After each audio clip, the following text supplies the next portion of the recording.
Hi everyone, welcome to my channel. Extramarital affairs বা বিবাহ বহির্ভূত সম্পর্ক কি আজকাল অপরাধ? এর উপরে সুপ্রিম কোর্ট কি বলেছে?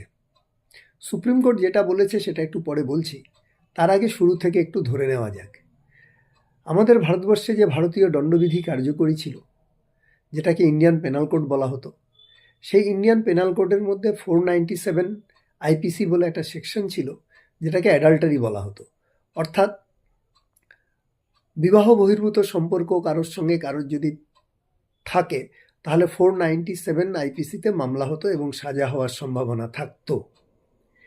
1 জুলাই 2024 সালে যে নতুন আইন কার্যকরী হয়েছে ভারতীয় ন্যায় সংহিতা, সেই ভারতীয় ন্যায় সংহিতা থেকে এই 497 সেকশনটাকে তুলে দেওয়া হয়েছে।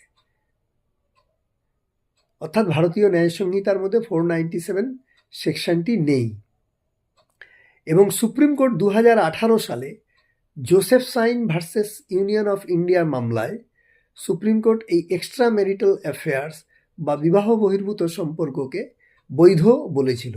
তার কারণ দেখিয়েছিল যে এটা দুজন অ্যাডাল্টের মধ্যে সম্পর্কটা গড়ে ওঠে এবং দুজনের সহমতের ভিত্তিতে এই সম্পর্কটা গড়ে ওঠে।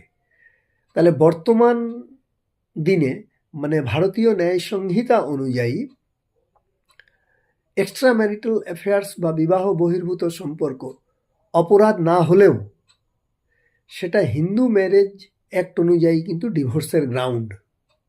কারণ section 13 of the Hindu marriage act অনুযায়ী এই বিবাহ বহির্ভূত সম্পর্ক ডিভোর্সের একটা শক্ত গ্রাউন্ড। এই এক্সট্রা ম্যারিটাল অ্যাফেয়ার্সের উপরে হিন্দু ম্যারেজ অ্যাক্ট অনুযায়ী ডিভোর্স হতে পারে। কাজেই এটা একটু মাথায় রাখবেন। আমার এই চ্যানেলটি বেশি করে সাবস্ক্রাইব করুন, তাহলে আইন সম্পর্কে অনেক কিছু জানতে পারবেন। নমস্কার।